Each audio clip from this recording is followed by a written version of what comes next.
What up, some? Oh, Sorry. Sorry. What is that? Sorry. My bad.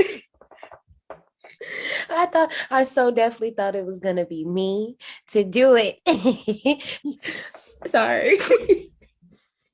It's okay. You know, y'all, it is that time of the season. What up, survivors? Welcome to D180, the horror movie podcast, taking you on a ride. Thank you for riding with us. I'm AJ. And I'm Janae, and I'm not stuffy this week. Boom. Well, listen, somehow she virtually passed it to me because now I'm the stuffy one.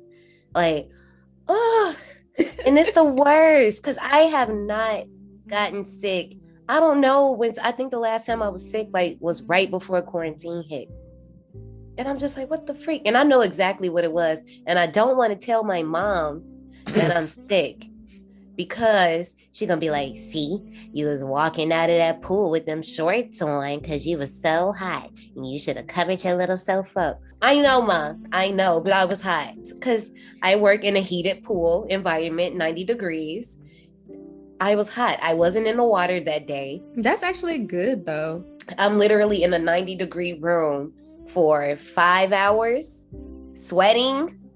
So then, it's not like I just immediately walk out. I'm bundled up, but I did not put my sweatpants on that day. I was so hot. I was so hot. I had my coat on, had my hat, all that, walked out in them shorts like I was white. Yo, I see somebody the other day with shorts and flip-flops on, and I was just like, it's cold. Our white survivors, can y'all tell us, how do y'all do that? Like, how are y'all able? We're not being funny. We're dead ass serious. How are y'all walking outside with flip-flops and shorts? Because you see what happens when I do it. I get sick. Y'all don't be sick. And I be seeing some of y'all be coming out the house with wet heads. How are y'all not getting sick? Can you explain this to your Black friends? We want to know. Okay, you can answer that for your Black friends. Help us out. Let us know on our Twitter, something like that. But back to the subject. It is Christmas Eve. First of all, why the hell do we have like a week left of 2021? What is this? The second half of the year always gets the fuck, and I'm just like never prepared. It happens every single time. Sometimes the summer, it depends on what your summer entails. You know what I'm saying? So the summer, I feel like it kind of creeps, but I feel like it really kicks it into high gear around September. Right. Mm-hmm. September, once everybody go back to school, that's when the year just like flies by. And it's so weird. I definitely agree. And then watch, after the new year, it's going to creep along. And then it's not going to pick up until April, May. I mean, yeah, because March, every time it's March, I'll be like, it's March again. Why? Okay, Why? Let's not think about this. Happy thoughts. It is Christmas Eve, y'all. We want to know, how was your December? Was it festive? For me, this whole year has felt the same. Yeah. I don't know. Yeah, this whole Halloween wasn't really Halloween-y. I felt it, but I don't know if it's just because I live in the city. We don't have leaves. We have no snow. Where's the leaves, the snow at? For us, the leaves didn't really start falling until November. Well, I mean, I would still count that, but we got trees in the front, but it just, when I would go out to DC, I felt the fall vibes. But in the city of Baltimore, I'm like, oh no, it's a lot of concrete out here. Yeah. That's really all it is. If it wasn't such a concrete jungle, then we would probably have a little more fall vibe. But at this point, I'm just I need more snow, and I'm not getting that. But it's okay. Nah, we can hold off on that because I have to dig out my own car. Oh, you right. Sorry about that. I don't know what that's like. I no longer live with my daddy and my brothers. They would dig out my car for me. And last year, Because I always remember my dad be like, okay, we gotta go outside and do this before the second layer of snow hits and before it gets frozen over and all that stuff. Girl, I remember it snowed last year. I didn't go outside to clear it. Had the hardest time when I finally did go outside to clear it. It was probably all stuck. Man, my neighbor just looking at me like, oh, they bogus. They bogus, but they was probably already outside. Like, see? Look at this girl. Today, we are taking a ride on Wrong Turn 4, Bloody Beginnings, 2011, as the fourth movie out of 5 in our So Icy Escapades theme. Icy. So y'all know how we've been doing every movie this month. Icy. So icy. Snow. It's just cold in this bitch, okay? In this movie, definitely brought it. This was definitely on theme. Now, here's the thing. Before we get all the way into it, I'm just going to say this right now. This isn't really too much of a spoiler, so I'm not going to press the spoiler button just yet. But this is a prequel. So I told Janae before, I was like, you don't have to have seen anything else. If you've seen the other 3 movies, then you'll probably recognize some stuff, see some stuff, but it's not going to be a big deal. So if you haven't seen any of the Wrong Turn movies, you could definitely watch this one and you'll be okay. You're really not going to get nothing else spoiled for you. So we're all good there. boom, boom. While we're at it, let's go right ahead and get into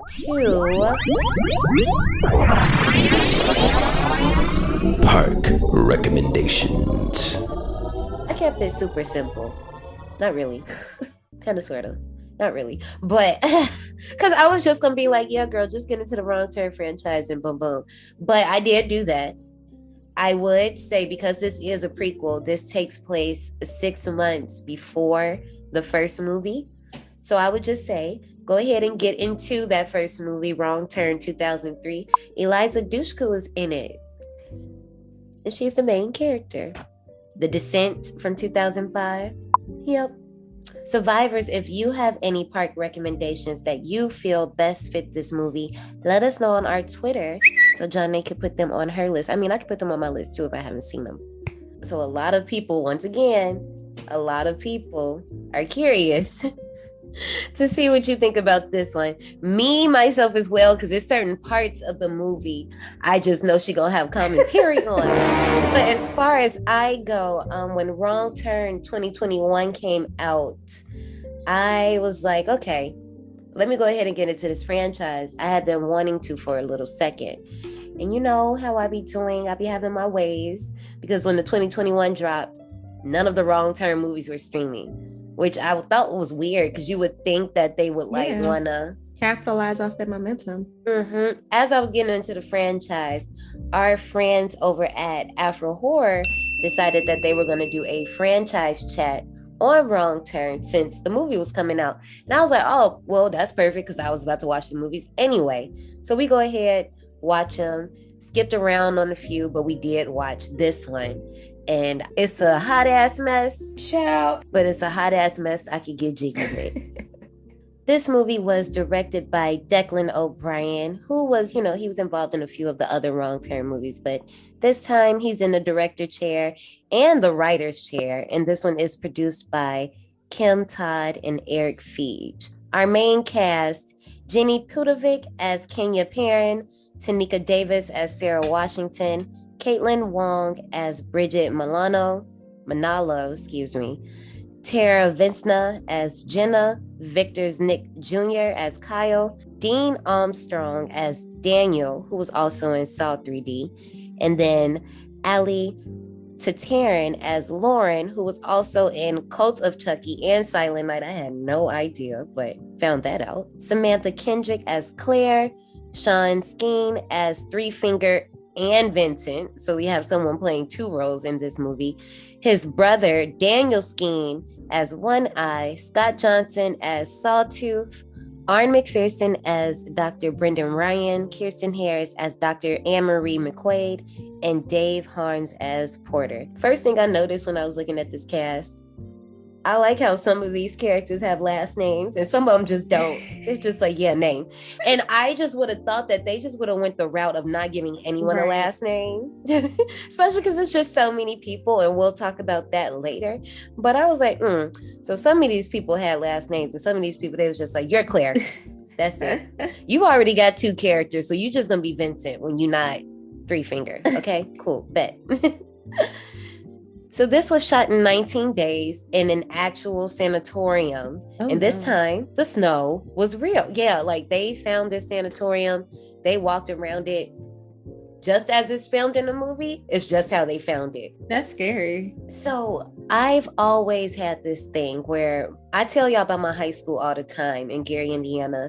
It's a historical site, so they're not going to tear it down, but it looks so wild, and I will show y'all what it looks like. It's a link down below for you guys to look at it. But I have always talked about going to my school and just walking through it, and a lot of people do it from back home, but the building is literally, it's very dangerous. You probably shouldn't be fucking walking in there. I mean, a few years ago they found a body in there, so you really probably shouldn't be walking there. But it's one of my top things that I want to do, just because. Don't ask me why. I have an attachment to my high school. Don't ask. But I say that to say, I wonder if I would feel that way about any other building. I don't think I would. Because I'm just like, no, like, do we have a permit? Like, and I mean, I'm pretty sure they had a permit to shoot in there, but still, I would be like, it's energy in here, and we not doing that. No. Oh no. So the last thing I'll say about my, background info, because it wasn't too much about this one. It seems like everybody on set had a good time, which is the vibe they were going for. I have more opinions about it, but we'll talk about that when it's time to. But if you looked at the 3 monsters and you kind of looked like,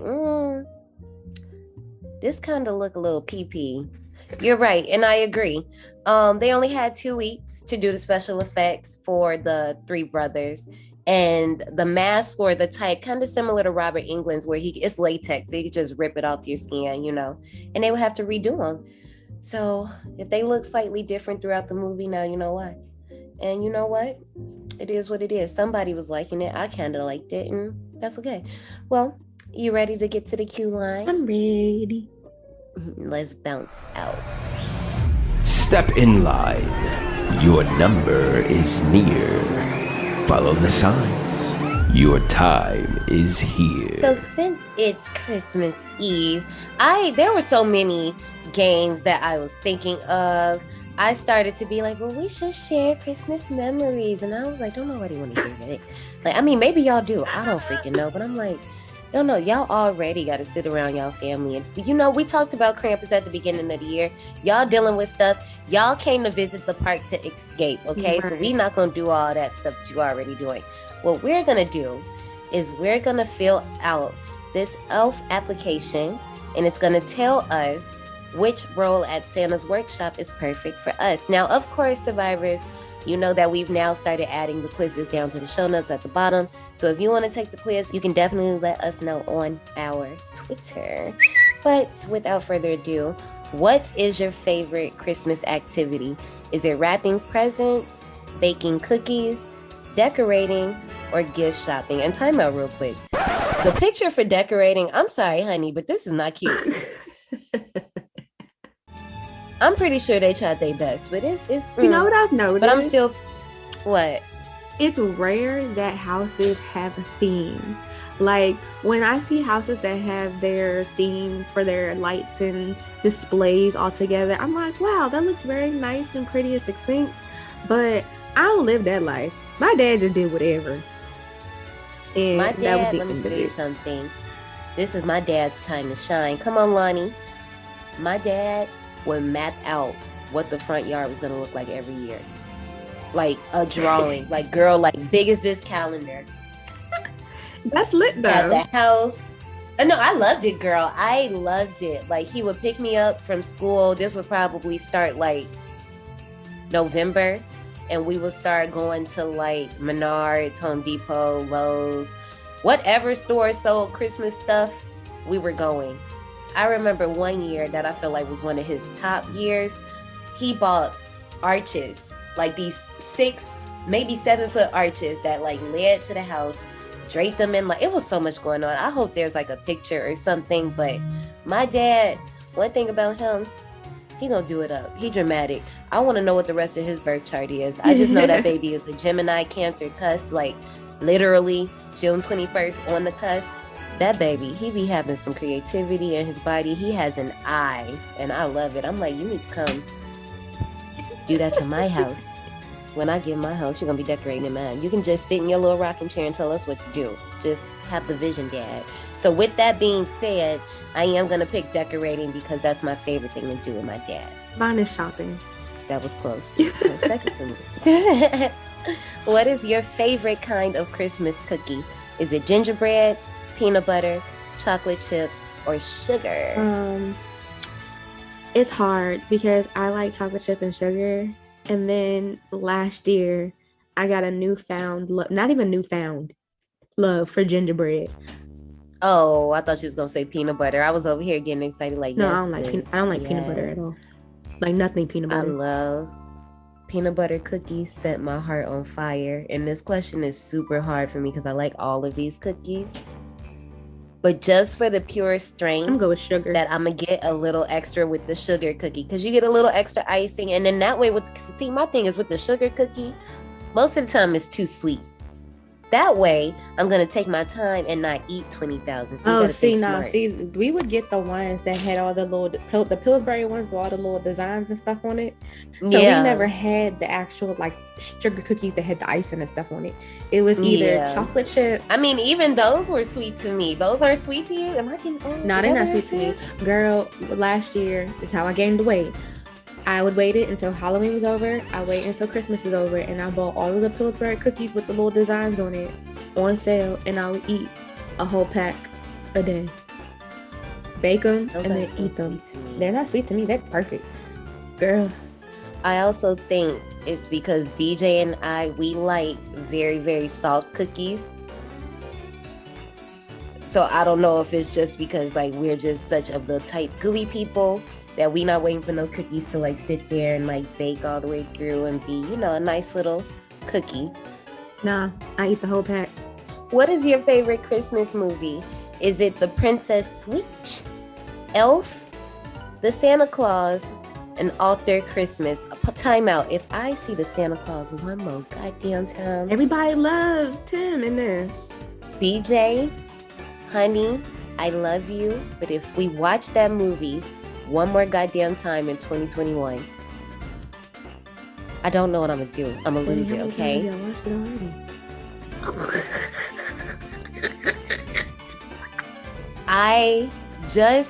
Not that I didn't just watch it for the first time, but I hadn't seen that movie in a long time, like little girl long time. And BJ loves Christmas, like this is his jam, and I'll let him have that because he lets me have Halloween. I think I'm trying to remember my dates. I think I've seen the movie 5 times already. And not just the first one. Because, you know, Freeform is running the freaking marathon, and Freeform doesn't know how to put other Christmas movies on. It's just gonna... It's just the most popular ones, the ones that get the most ratings and the most views. I'm just like, oh... Y'all are ruining me. Play something else. Like, it's either that or it's Home Alone 2. Every time I just walk past the TV, I see Tim Curry looking at me, and I'm not mad because it's Tim Curry, but still I'm just like, dang. Like, can we not wear this out? I actually like this movie. Can we not wear it out? But to answer the question, out of these, I'm going to say Elf. For me, I'm going to pick the Princess Switch. And the only reason why, Vanessa. Yeah, because they just came out with a third one, and I'm like, dang, how many Princess Switches y'all gonna make? Netflix been in their bag with these Christmas movies, okay? First of all, I never even seen that movie, but just to know that there are 3, I agree. Like, how many times y'all gonna switch this girl up? Like, one just dropped last year, and I know this because my weird self, I don't watch Christmas movies during the Christmas season. I wait until after Christmas because now the stress is over, my family back to normal, and now I can relax. So I watch everything after Christmas. And so I remember because I was in Charleston at my boyfriend's house, and it was January, and I'm sitting here watching Christmas movies while he at work. And I definitely watched The Princess Switch 2 last year. And I like to keep Netflix on while I sleep because, you know, even though nothing's playing, the little movies and TV shows will go across the screen all night. That's such a millennial thing. Why do we like screensavers? No, I'm serious. Like, time out. I know I'm not the only one. When I was younger, I would turn on my iTunes and turn the visualizer on. Or on any program that had a visualizer, we were gonna like play the visualizer. And I know y'all little heifers, me included, when y'all was little and the computer screen timed out and it went to the aquarium, y'all was losing y'all shit. And I definitely know that when the DVD player timed out and the DVD logo was bouncing, you was waiting on that mofo to hit the corner, and that shit never hit the corner the right way. It will always get so close and you'd be like, ooh. Yeah, I don't know. What is up with us in screensavers? Like if you go in my room right now, you'll see whatever Netflix shows or movies just scroll across the screen, and that's how and it does not bother me. Like, I'm cool with that. That can play all day and I'm good. Yeah, I don't. Yeah, millennials, tap in on Twitter, please. What's your favorite screensaver? What's our obsession with the screensavers? Like, what's happening? But yeah, that's why I'm going with the Princess Switch, because Vanessa's in her bag, Netflix is in their bag with all these Christmas movies, and I'm not mad. Pick your favorite tree. Now, because this is Picture Survivors, I'm going to try to describe this the best way I can. The first one is your standard tree. It just has gold trim, white lights, star, maybe an angel at the top. It's kind of cut off, who knows. The second picture, look like Charlie Brown. Green tree. Oh, no, baby. That's the other picture. No, look down. Oh, shit. Yeah. Yeah, that second picture said, don't disrespect me. The second tree has a gold and red theme going on. It is, you know what? We'll say it's slim thick. It's just, you know what? It got like two base things at the top. That's all. It's just a little thin. It's very sparse at the bottom. You know what? They just don't know how to fluff the tree. That's all. You know, when you used to put together the tree and your mama be like, fluff the branch, and you think you're doing something, and she's like, move out the way. And then she do it look all different. The third tree is a tree that would definitely be in the middle of a shopping center. If you have a tree like this at your house, I'm going to assume that Christmas is on you this year, and I will be over there tomorrow. The fourth one is a Charlie Brown tree. Not as dramatic, but baby, we can see right through. We can see the wall. We see the wall. We see the lights. We see the ropes. We see the plug. Yeah, we see it. I'm going with top left. Top left. It's like the extra in me wants to go with the big ass tree. But it's just like, girl, I'm going to speak it into existence. Maybe one day I will have a big ass tree. But I'm going to go with top left too. And finally, pick a festive song. Oh my God, this is the worst part. Rocking Around the Christmas Tree, All I Want for Christmas Is You, Last Christmas, or Santa Claus Is Coming to Town. It depends on who's singing what. Exactly. I'm like, y'all need to be specific. Because if it's the Jacksons, we going with the last ones. I mean, obviously, All I Want for Christmas Is You. We obviously know who that is. Like, Rocking Around a Christmas Tree, which version? Because I have a trauma with one of the versions, so I'm not going to pick that. Last Christmas. If it's Ariana Grande, I'm going to go with that one.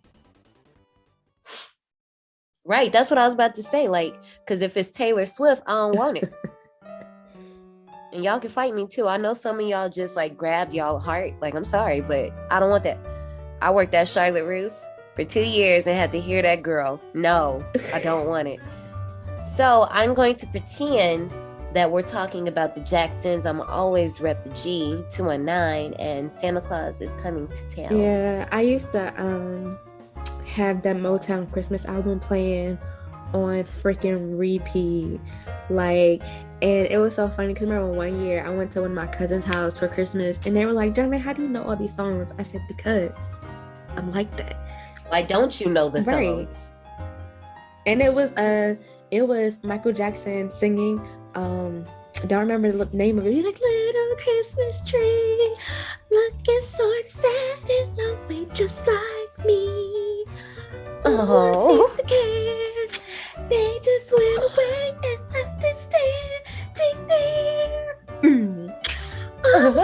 On Christmas Eve. And you know, my heart used to be broken in December all the time. So I used to be playing that joint and be crying in my room like I'm heartbroken and shit. So I'm gonna have to go with Santa Claus is Coming to Town, and we're assuming that it's the Jackson 5 because that Motown Christmas album got my life in a chokehold. Between Grease, like we just, you know what? We need John A. We need the soundtrack of my life, and then John A. Girl. And that was I'm telling you, that was my little song, man. And that's why everybody was like, how do you know that? The Motown Christmas album. Who are you? Who raised you? I'm like, y'all ain't got the deep cuts. Y'all mama don't buy the special edition CDs from Walmart and it shows. At all. Here are the results. This is so spot on for me that I am the head elf, okay? I didn't even know that was a damn option. I mean, somebody got to report back to Santa. Okay, listen, but I ain't no snitch, okay? As the head elf, I am Santa's number one helper. I am always prepared for Christmas well ahead of time and have my checklist of activities filled to the brim. I am organized and I am the leader of the pack. My favorite part of my job is checking Santa's list twice. Now, here's the thing. I think this might be one of those things where I'm just qualified for this job, but like the heart ain't all the way there. Because y'all know I'm a Halloween girl. Like me and Chris, I am not prepared for Christmas. My tree isn't even up. I don't even have one. At this point. Yeah, it ain't even up right now. Maybe by the time y'all hear this, it will be. But yeah, don't tell Santa that because he's not going to dock my pay. We're not going to, I don't even have Christmas decorations, to be honest. And I was supposed to go buy some. Because I clearly bought Halloween decorations this year, but Christmas? As you should. As you should. What did you get? For Halloween decorations? Girl, for the results. I'm a toy maker elf. So, come on, toy maker. As the toy maker elf, you are in charge of making children happy all over the world. Every toy you make has to be perfect. You are always up on the new trends, and you are extremely fun to be around. Your favorite part of your job is testing out all the cool new gear. I mean, you do create stuff. I do. So you can create customs. Yep. I don't know about the liking the kids part. I don't know about that either. I only like certain kids. Before we incriminate ourselves any further, it's our time. Let's get into 2011's Wrong Turn 4, Bloody Beginnings.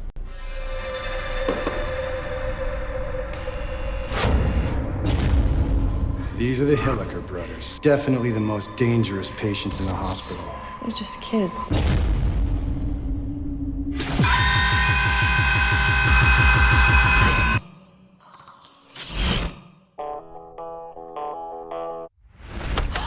You guys are a bunch of slut monkeys. Sorry, guys. I guess I got turned around. What's that? What is this place? Hospital, maybe? Well, looks like we're visiting for the night. Hey, I think I just saw somebody. Oh my God. Sarah. Daniel, is that you?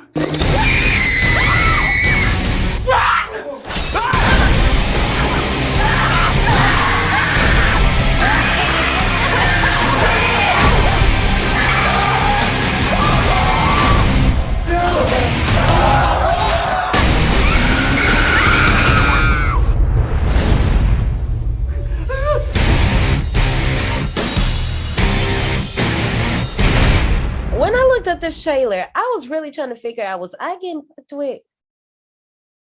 Because this trailer just told me everything. I really didn't even need to watch it at this point. Yeah, the trailer, this is a recurring pattern because the same shit happened last week.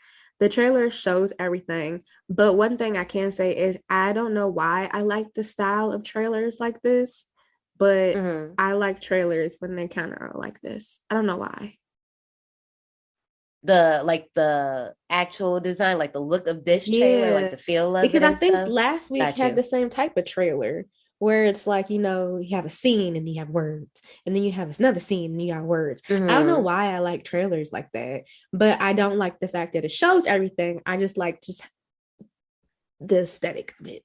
Certain parts, I'm thinking they're going to like make me think this happened, but no, they just went and showed the whole scene, Yeah. and I was like, well, now when I go watch it, I'm gonna know that this ain't even nothing to be worried about. Like, Right. what's going on? Like, even down, and y'all know we in spoiler territory now, so let me go ahead, press that button. Down to the last scene. The very last scene, which is the shocker of the entire movie, because you are fully not expecting it, and we'll get there when we get there. But I'm just like, I can't believe y'all. I cannot believe y'all. Out of all the things y'all could have put in this trailer, that's what y'all did. And then I'm going to go ahead and start off like this before we start the movie. This movie is supposed to be an origin story, right? Where's the origin? I haven't seen the other one, so I couldn't even tell you. Well, you don't need to, because here's my thing. You sat here. So the doctor, okay, let me do this. I'll do this. Here you go, survivors. Just so we're all on the same page. In 1974, at the Glensville Sanatorium, West Virginia, Dr. Brendan Ryan shows local psychiatrist Dr. Ann McQuaid around the psychiatric hospital. He shows her three of, the Cannibal Brothers, Three Finger, One Eye, and Sawtooth, who all have the ability to sustain injury and not feel pain. While Dr. Ryan and Dr. McQuaid move on, they're going on through the little tour. One of the mental patients grabs Dr. McQuaid's hair, ripping out her hair clip. And, she don't notice. I don't know how the fuck she ain't noticed, but she ain't noticed. So the patient got her hair clipped, throws it over to the boys in the next cell. They're able to pick the lock. They get out. Chaos ensues. When I say chaos, it's so much chaos that the Blue Danube plays. Like y'all know that song. Like y'all hear it? Yeah, that song. That's playing. So all of this is just hellish going on. This leads to the murders of Dr. McQuaid and Dr. Ryan. And I mean, some other people, I'm pretty sure they got killed too. Because that one guard, they got his nose bit off. And then Three Finger just came out of nowhere and bit his eye. And first of all, it was the way after he bit his eye and he stood up and he was just chewing there like, I was like, what's happening? What is going? Okay, so you're telling me we're going to start this movie in the sanatorium. Why didn't we start the movie with y'all catching them? If this is supposed to be an origin story telling me like the backstory of these boys, this was not a backstory. This was you telling me what happened after they got caught. That's true. If it was me, what I would have done, like anybody cares, what I would have done is have something happen out in the woods, per usual, have them get caught within maybe the first 15 minutes, have them go to the sanatorium, maybe not even 15 minutes, because this can all happen in 15, actually. Have them get caught, toss them in the sanatorium, boom, boom, boom, boom, boom. Psychiatrist comes, she gets fucked up, she gets everybody else fucked up. Then you bring the kids. You could bring the kids in like halfway and they could start fucking them up at the end too. It could just be a huge body count. Like I just was not getting origin story from this. I was just getting like, oh, this is what happened after they caught, but we'll give you a verbal origin story. Like, yeah, we caught them eating their parents. And this one was chewing on his fingers. I think he ate those. That one gouged his eye out with a fork. I think he ate that too. And this little nigga over here, he just be sharpening his teeth on the walls. I don't know what the fuck is wrong with him, but we had to put a muzzle on him.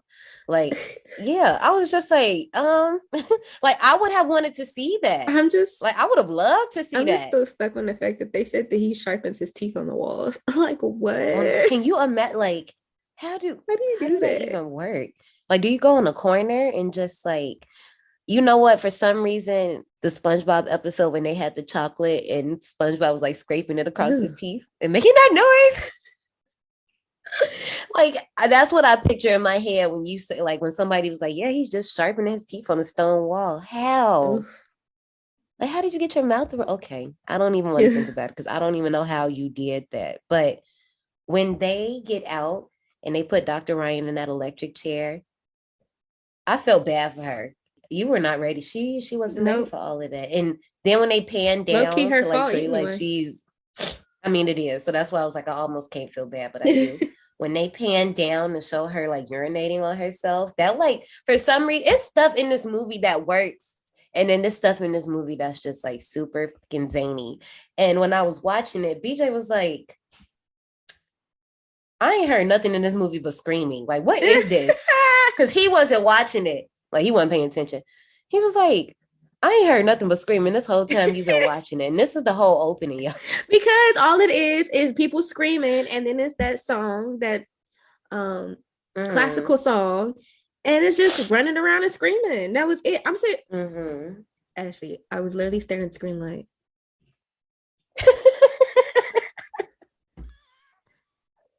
Well, now in 2003, 9 Western University college students, Kenya, Jenna, Vincent, Bridget, Sarah Claire, Kyle, Lauren, and Daniel, are snowmobiling on their way to find their friend Porter's cabin in the mountains. However, they get lost in a snowstorm and decide to take shelter in the Glennsville Sanatorium, aka the one we just had a whole bitch fit about. Oh, time out. Wait a minute. Go back.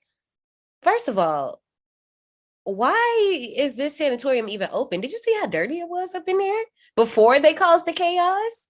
If you ever pay attention to like a lot of movies and TV shows where they have sanitariums and stuff, it's kind of like dropping your family members, your elderly family members at an old folks home and never going back to see them. It's literally the same type of situation because you don't know what they're doing to your family members in there, especially if you're not checking up on them.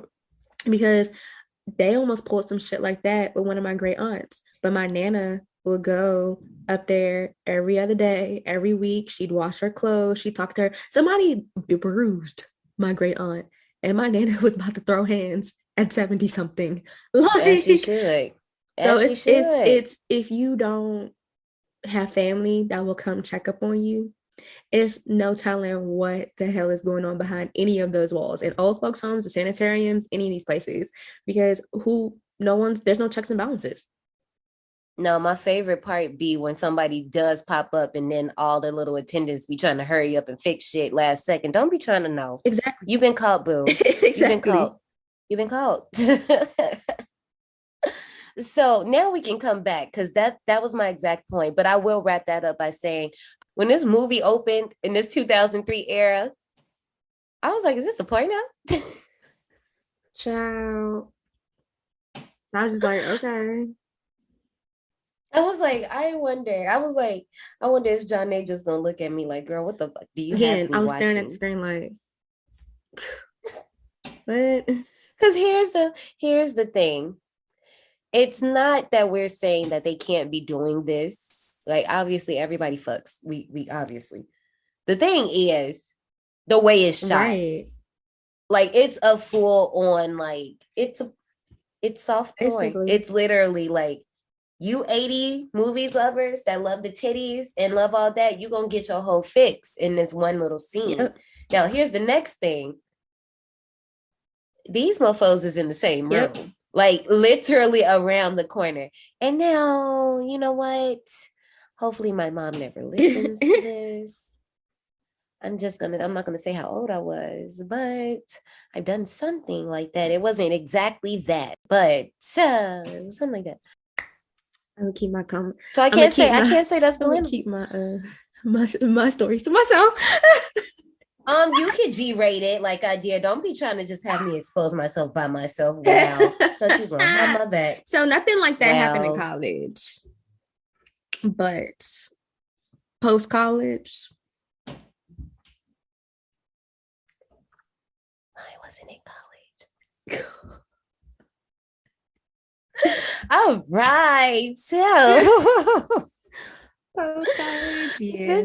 But then it was also kind of crazy because it's like, so y'all don't lock your doors? People just bust in on you? Hell yeah. And then I was trying to figure out, like, well, how, like, are they staying in, like, one of those big dorms, like the bedrooms are separate and then the living room and kitchen area is out there behind the door. But no, that can't make sense because when she opened the door, the numbers are right there. Both of them. So it was just kind of, it was, maybe it was like a corner room because it was like one that's bed what was I on figured. One side and then the other bed was on the other side. And then around the corner.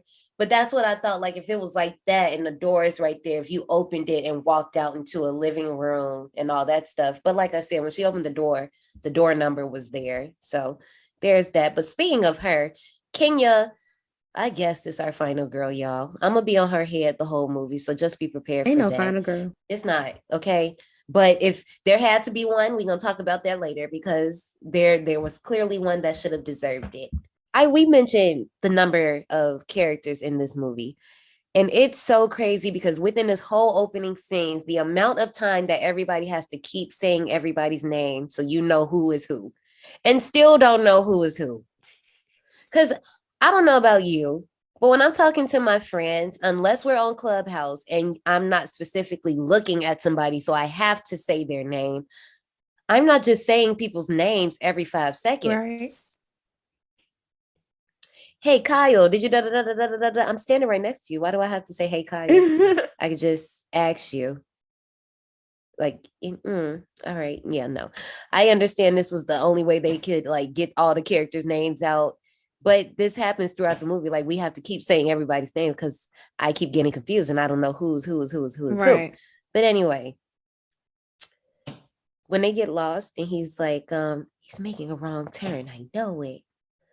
I don't know why, but I got a thing for when movies put the movie title in the movie. It's corny, but I got a thing for so it. Daniel had legit concerns, and I would have been that same one too about like, okay, can we park here? I'm not leaving my car. I didn't understand why everybody was like ragging on him. I don't know what made me say ragging, but I don't know why everybody was like getting at him like that. Even when he wanted to put on his helmet, I'm like, y'all know niggas be falling off these snowmobiles, right? And then at the same thing, I wouldn't even want to go to a place where I got to get to it by snowmobile. Like that just seems too remote for me.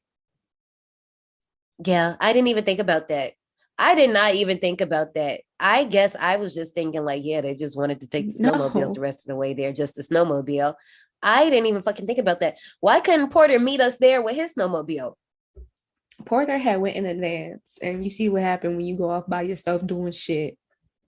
Okay, but that's just that's too remote for me. And then it's like they're college students for real because they ain't have luggage for real.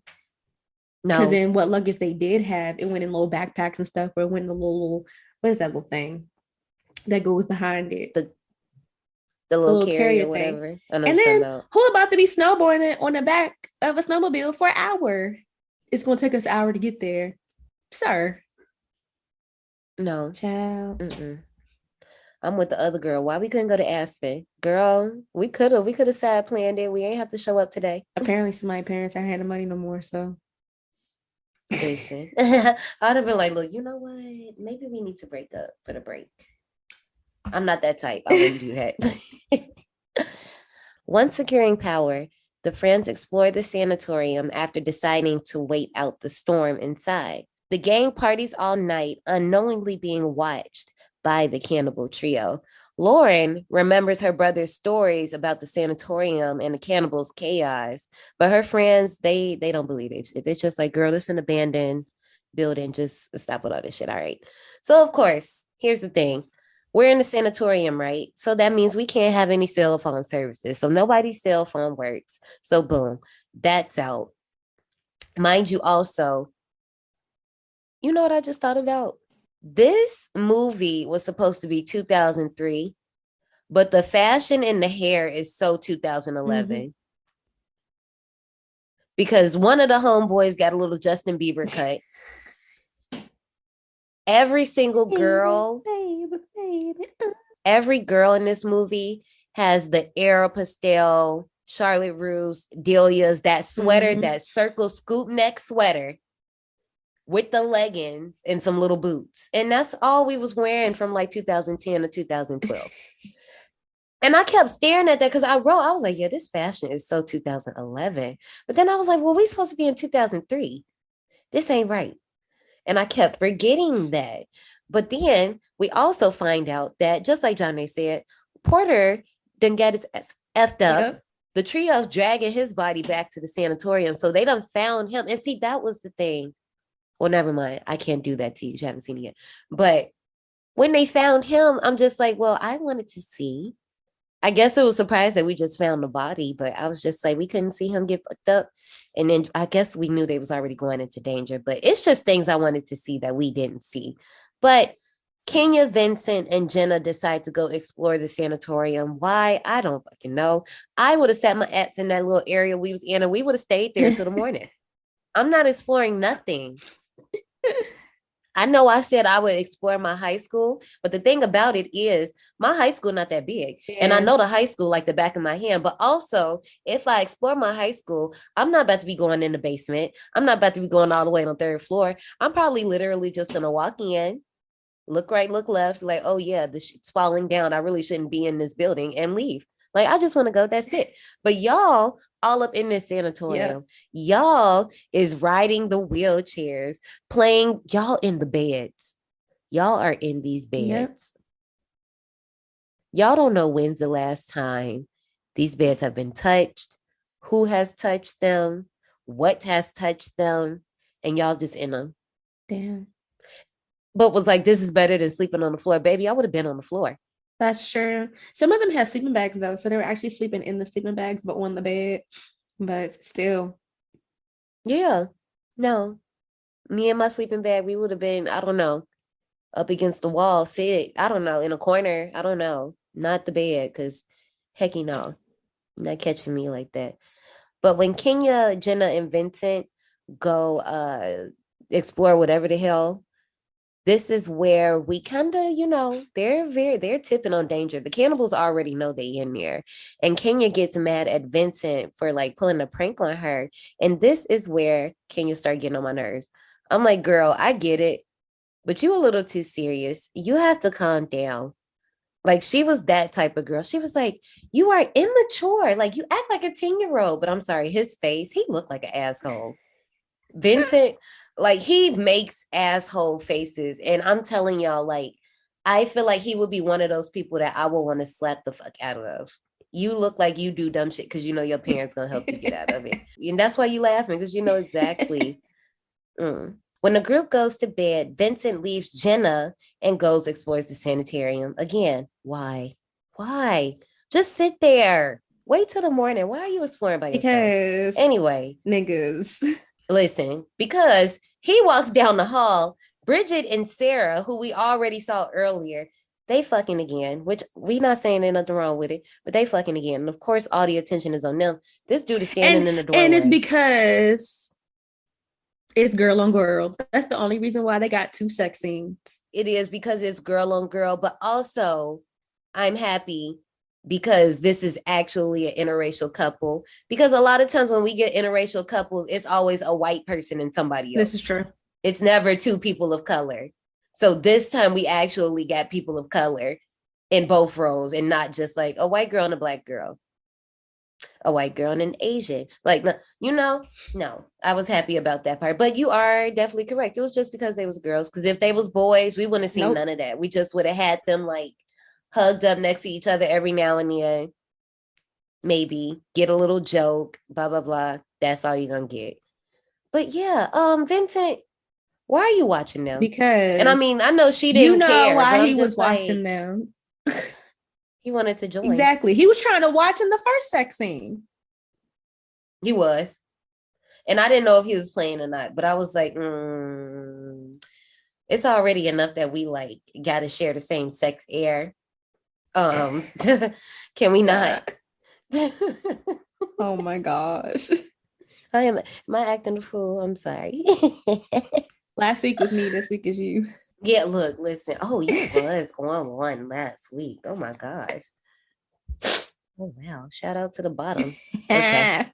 But if you don't know what we're talking about, I guess you gotta go back to the next episode. The last episode and find out. But anyway, after Vincent is done being creepy, he finds Porter's corpse posed at the nurse's quarter. He is then murdered by a sawtooth with a sharp needle through the nose and out of the head. I actually like that. Talk about a piercing. It was nice. It's just like, what do you even do? Nothing. Just die. Yeah, it's just like you can't do nothing at that point. Like that's just it. But also I wasn't mad because I was ready for you to go anyway. So it is what it is. That's that. The next day, the storm continues, and y'all, the weed is low. That's a horror story right there. Don't let it be all the way empty, because what you gonna do? But anyway, besides that, the friends also notice that Vincent is missing, and they begin to look for him. Okay, now here's the thing. So Jenna, the girlfriend, she's looking for him, and then we get this little one take of her asking everybody. Sarah don't went. Where was she running? Was she running around the damn sanatorium? Did she go outside to run? How she can't get caught? Because I'm not running. I'm not exercising, running around no damn sanatorium that I'm not familiar with. I'm not doing that. Like I appreciate you wanting to be about that fit life because I too, but no, baby, we would have took a off day that day. No. So Kenya, her annoying ass, takes control of the situation. She's like, all right, we're gonna split up. Me, Jenna, Kyle, Claire, we gonna be in a group. Daniel, Bridget, Sarah, Lauren, y'all gonna be in a group. We gonna go this way, y'all go that way. Why are y'all splitting up? Why? And then they split up again because they split up to Kenya and Claire and Jenna and Kyle. And I'm just whatever. Somebody split up. It might have been whoever. It don't matter. This was dumb. So while searching for him, Jenna witnesses the cannibals butchering Porter's body. When she runs back to warn her friends, the first group is already talking about they found blood at the nurse's court. Basically, everybody's like, yeah, some shit going on. We're going to have to get the fuck up out of here. After Porter's head is thrown, like they're in the auditorium, y'all. All of a sudden, you just see this head come out of nowhere. It comes from behind the curtains of the stage, rolls on the floor. Kenya opens it, sees that boy's head. Mind y'all, that's her boyfriend, y'all. Freaking the fuck out. Because this whole time, she ain't know where he was at. She thinking he at the cabinet waiting on She thinking he at the cabin waiting on them. No. She screaming. They freaking out. They running. It's Claire dumb as shit. Up. She done backed up into a barbed wire noose that's dragging her up into the rafters. Her boyfriend. Why would you grab her legs or her feet to pull her back down? Because you're only further digging that barbed wire into her neck because they're pulling. It's going to cut her. It's a barbed wire. That's why her head fucking detached from her body. And you just sitting there getting sprayed by the blood. Never let go. Like, if you see that you're getting sprayed like this by the blood, obviously you're making shit worse if you continue to get sprayed by blood. Dumbass. He was not helping at all. But there were other ways. There were other ways. That was so fake. But I didn't like when her head popped off her body. It definitely was giving My Bloody Valentine 2009. Yes, it was definitely giving that. But I did like when the body fell down and he's looking at the head and then like it's just sitting there like looking right back at him. First of all his friends got the fuck. Didn't nobody stay around to tell him come on? Didn't nobody like stick around when he fell up? Like they was all gone. This man just got blood all over his face. Just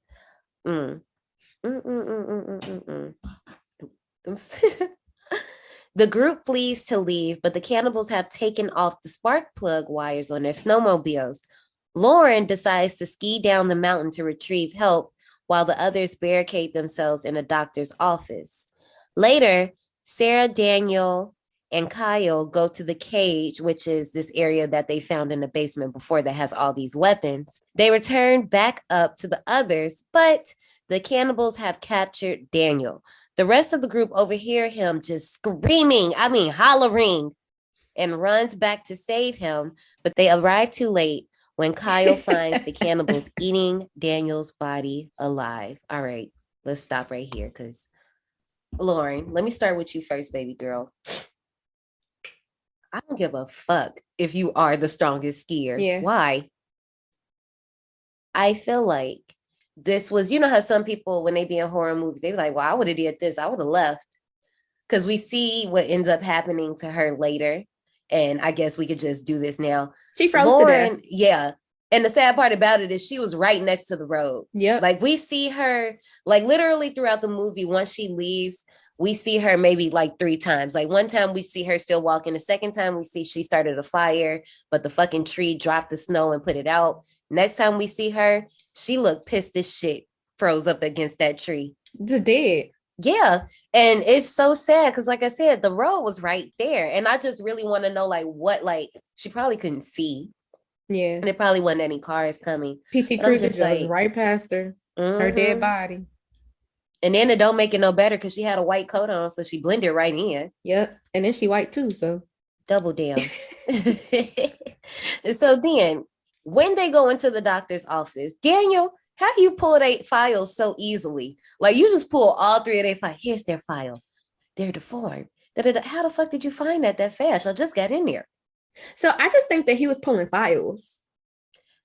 I did too. I thought so too. The first ones, when they first walked in there, and they was like, oh, what happened in there? Those was random ass files. But the second time they went in there after Lauren left, they was like, oh, look, this is this. And it was all this exposition. I was like, how the fuck? Because I thought it was random.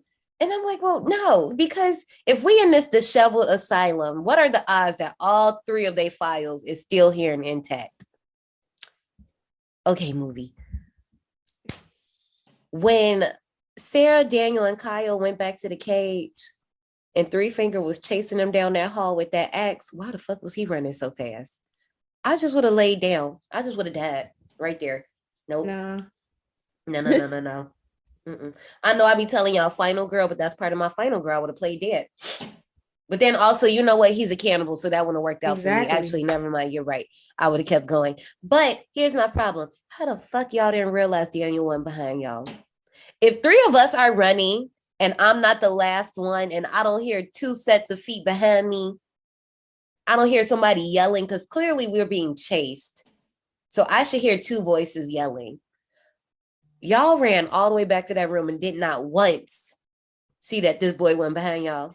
Oh, because I probably wouldn't either, to be completely honest. Because we don't look back when we run. See, here's my thing. You ain't gonna ever find me in the front of the pack. I'm never gonna be in the front of the pack. You're never gonna find me in the back. I'm gonna be in the middle because if you do too much and you in the front, you're gonna end up like the homegirls at the end. Okay, anything can fucking happen in the front. Okay, have you seen the movie You're Net? When you get too hyped, when you be trying to run and shit, you see what happens. But when you be in the back, you can also lack. So I'm gonna be right in the middle. But I'm still like, I can see who in front of me. I can look back real quick, see who behind me. And I just think I'm just that type. Like, if you just completely lacking in the back, I can't do shit about it. See, but I'm not, I feel like a bad friend because I'm not looking back. Like, you better keep up. I'm gonna look back. I'm gonna at least look back. Like, if you fail and it's a nice distance between us, baby, it's gonna be me every time. But if I can do something, even if it's just a small, like, get up, bitch, like, I'm gonna do it. Something. You better yell my name and be like, Johnny. I'm like, wait, what? Because I'm gone. I'll be on your heels. But I ain't gonna be first though. Anybody could be the leader of the pack if they want to be. Not me. I'm not doing it because that's what all the booby traps be. Let's talk about Daniel. Poor Daniel. The safest person in the movie. I won't say he got the most gruesome death, but I think he got the most painful death. This nigga got skinned alive and his skin got fondued. And it wasn't until we watched this movie and I took notes that I realized we had a fondue emoji. I think that was fairly new. I was just like, oh, look at that.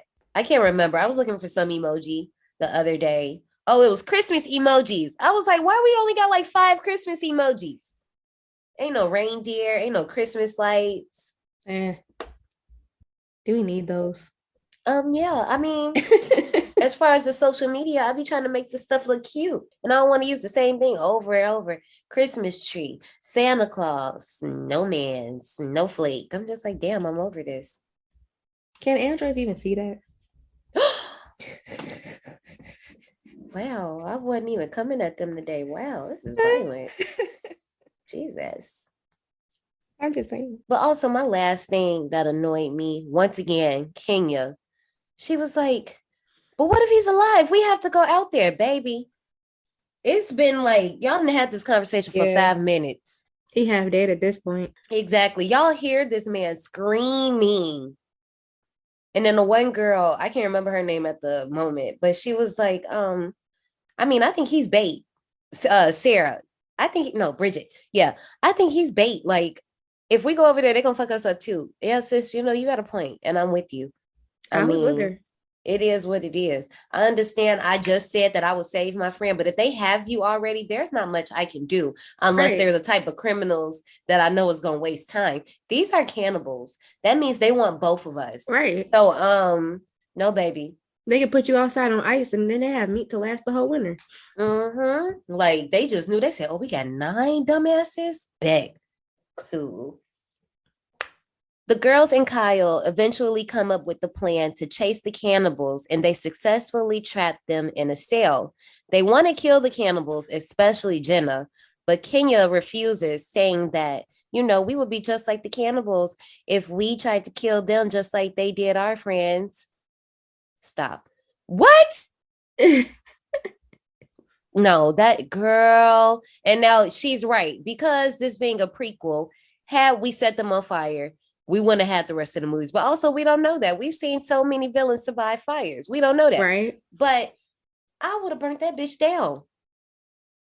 I would have burnt it down. Me and my friends, we would have got out, walked as far away as we could so we could still get the heat of the fire, but not freeze to death outside. The fire would have got so big that somebody would have had to come at some point. That's true. That's so true. We could have just hung out outside and just waited. That fire would have been big enough to heat us up. Like, we would have been good. Like, I don't understand what's the problem. Then also, girl, who the fuck finna look room for spark plugs in this sanatorium? Right. No, ma'am. The girls leave Kyle to guard the cannibals as they set off to find the spark plugs room by room. Because, oh God, no. Kyle got no. Because I wasn't going to look for those spark plugs. So I guess I would have been watching them too. But also at the same time, Kyle, if you're going to be watching cannibals, why are you falling asleep?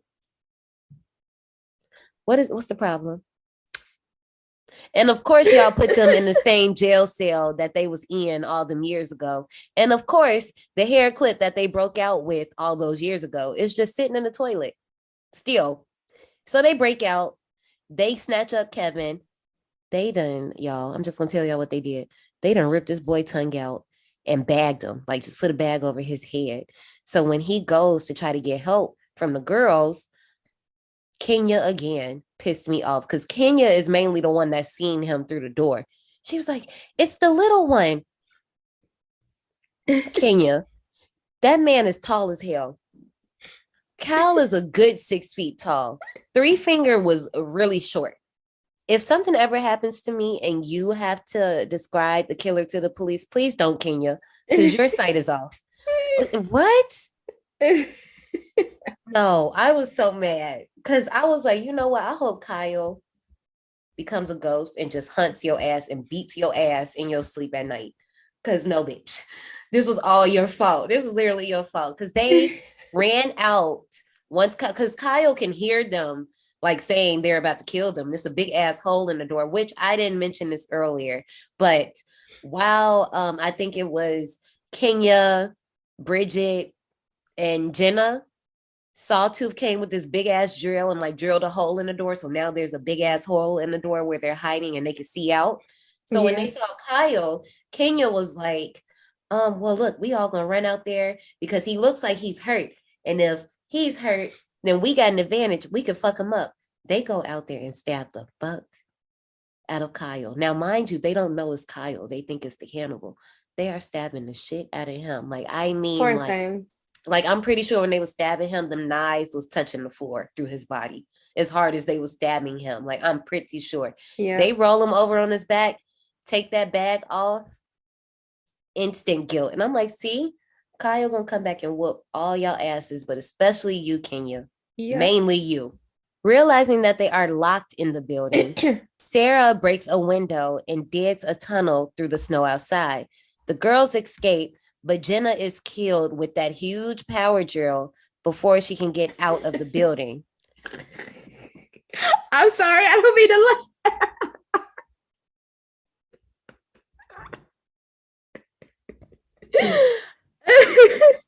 I was just sitting here visualizing it in my head again. It made me laugh. Sorry. Once again, that's one of them deaths where I'm just like, damn, like that's instantly over. Oh man. And she just sitting in the snow. I would have been so pissed at my friends. I'm like, I'm telling y'all, poor me. Like, first of all, me and Kenya, we would have been butt buddies in that tunnel. Okay? Oh my God. Because it looked like when Kenya went through, I don't know what she did, but she did something that loosened up some snow and the snow fell. So Jenna couldn't get through. Because when the cannibals came, well, first of all, the cannibals had already knocked down the damn door by the time that Jenna was just standing there. She wasn't even in the hole. So when she got in the hole, Kenya did whatever that loosened up that snow and it fell. And Jenna just, poor Jenna. Once again, I hope Jenna, Kyle, maybe just them two, they deserve to whoop your ass as ghosts. Just letting you know, Kenya, you deserve that. Kenya, Sarah, and Bridget are able to get away, but the cannibals start chasing them outside on the snowmobiles. The girls are then separated while the cannibals target Bridget and kill her. Now, here's the thing. This whole part is just back to back to back. It's intense, but it's also dumb. And let me tell you why it's dumb. So before Jenna got killed, before they dug the hole, they had found like all of their belongings and stuff in some room. And they was like, okay, look, put these coats on, boom, boom, boom, boom, boom, here we go.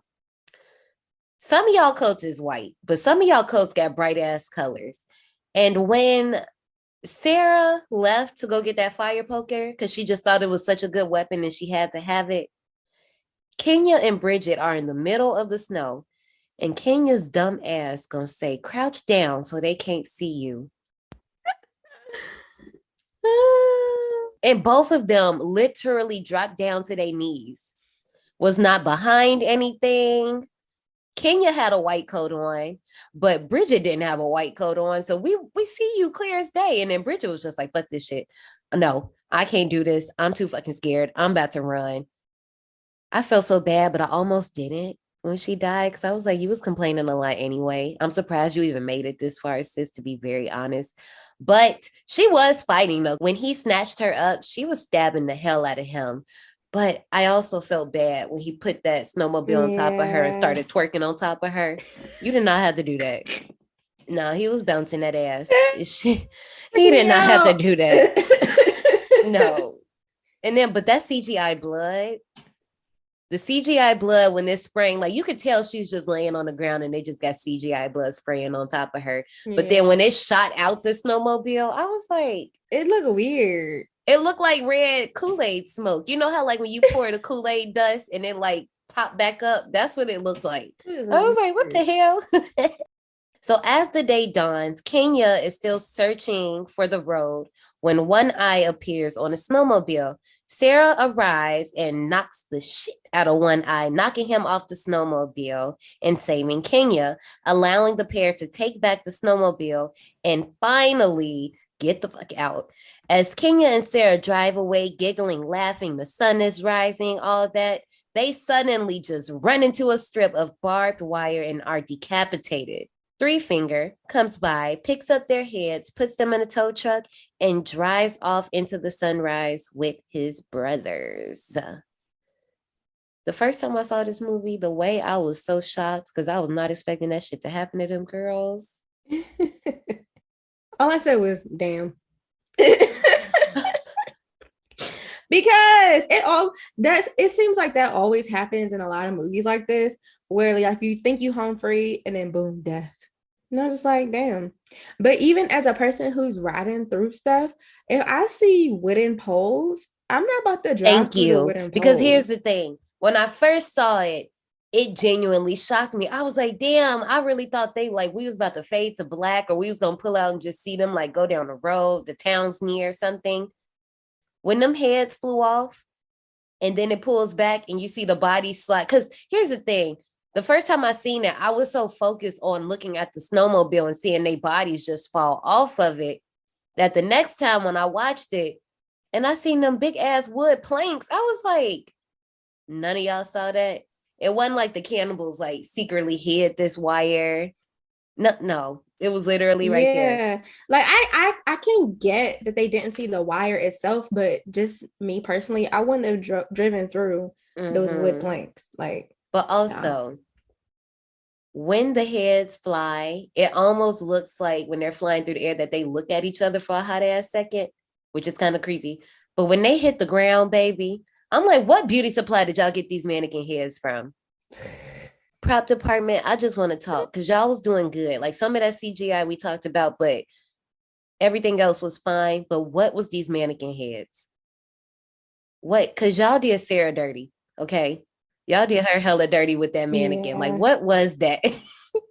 Like, just absolutely not. And that was Wrong Turn 4, Bloody Beginnings.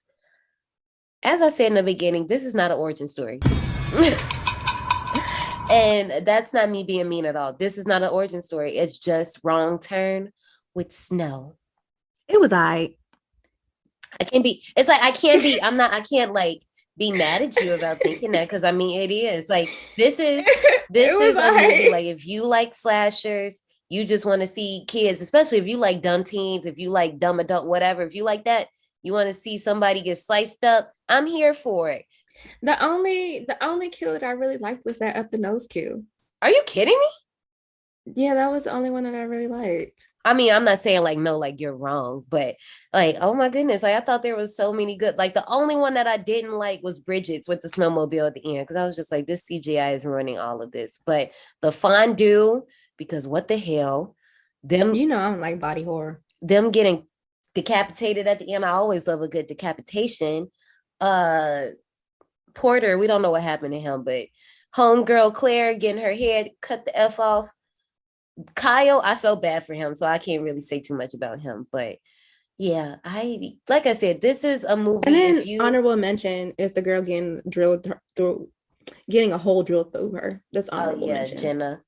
But yeah, this is definitely a movie. Like if you're familiar with the Wrong Turn, because I'll be very honest, the Wrong Turn franchise isn't a immaculate franchise. It's definitely one, like if you into that, you're gonna ride with it, you're gonna stick beside them.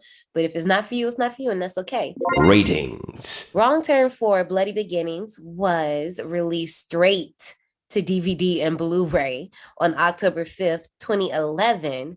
It got a 4.6 out of 10 on IMDb, a 3.5 out of 5 on Vudu, a 20% on Rotten Tomatoes, and 81% of Google users liked this movie. Johnny, how many tickets do you give Wrong Turn 4, Bloody Beginnings?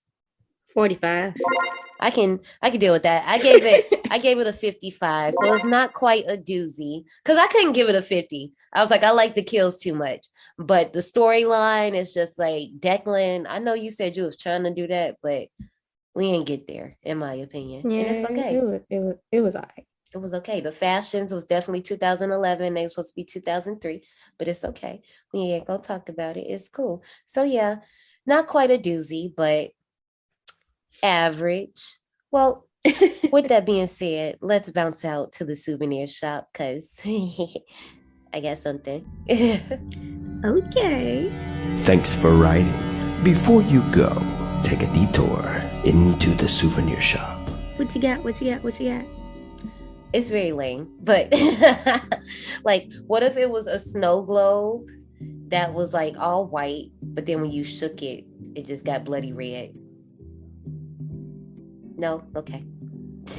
I was trying. No, the reason why I was thinking is because I was like, didn't we say snow globe before? Probably. I don't care. How many times do you see the same toy for this different movie? It was for Krampus. That's what it was. Oh, it was Krampus. Krampus did have snow globes. Okay. Well, let me see if I can think of one on the fly for Wrong Turn.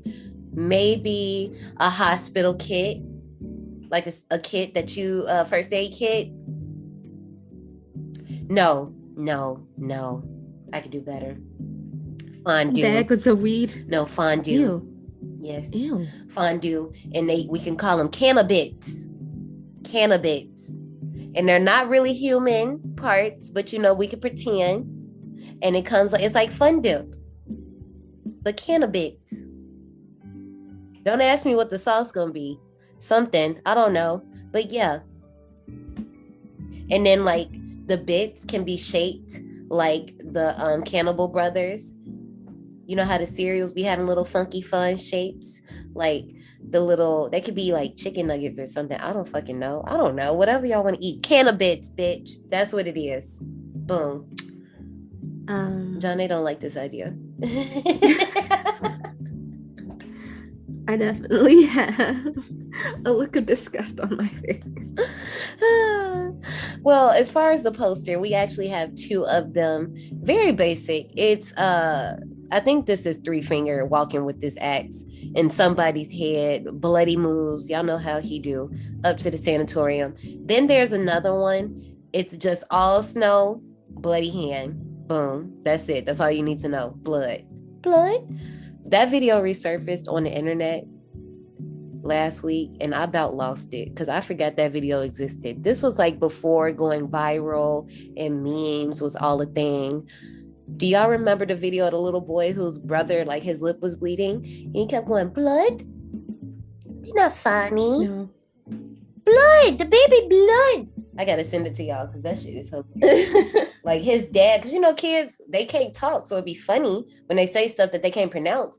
And the dad kept laughing, and the little baby was like, "They're not funny." Like he was mad. Like he turned up. Like his little brother was bleeding. You sitting here recording me laughing. Like what the hell? That's traumatizing for a child. I wonder like how old that kid is now, and does he see the video? Wow. Like this nigga leaking. You sit here recording. Okay, talking, just sniggling and giggling. I'm trying to tell you, we need a towel, a tissue, or something. You ready to run these park announcements? Yes, ma'am. Let's do it. All right, y'all. This is 4 out of 5. We hope that, we were able to distract you for your holiday weekend. We hope you are enjoying your families, enjoying your friends, your people, whoever it is y'all hanging with. Even if you by yourself, we hope that we were able to provide you with some company. You can always hit us up and talk to us. Hit us up on any of our social medias at D180 Podcast. That is on IG, Twitter, TikTok. If you want some extra bonus exclusive content, if you want the podcast up to a week early, because I've been pretty consistent, you can join us on our Patreon. That is down below. Now look, y'all, next week I'm just gonna tell y'all, we coming out with it. I'm gonna tell y'all some things, but the one thing I'm gonna say is, y'all know New Year's Eve is next week. A lot of y'all be getting beside yourself. And then some weeks later, y'all be finding out it's another edition coming. So I think we got the perfect remedy for that, because next week we're going to be talking about 2008's The Children. So is you going to have a hot girl summer this year, or is you going to have a hot mommy summer? And that's fine too, but just know. Well, I mean, actually, no, you're going to have a hot pregnant summer because you still going to be cooking until about October, September. So just think about that. Just some things to think about. Yep. If you don't want to be hot and pregnant throughout the summer, just chill out. Wait a minute.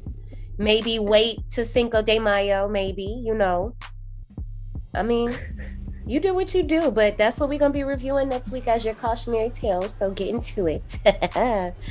And with that being said, we'll see you soon. Bye, y'all.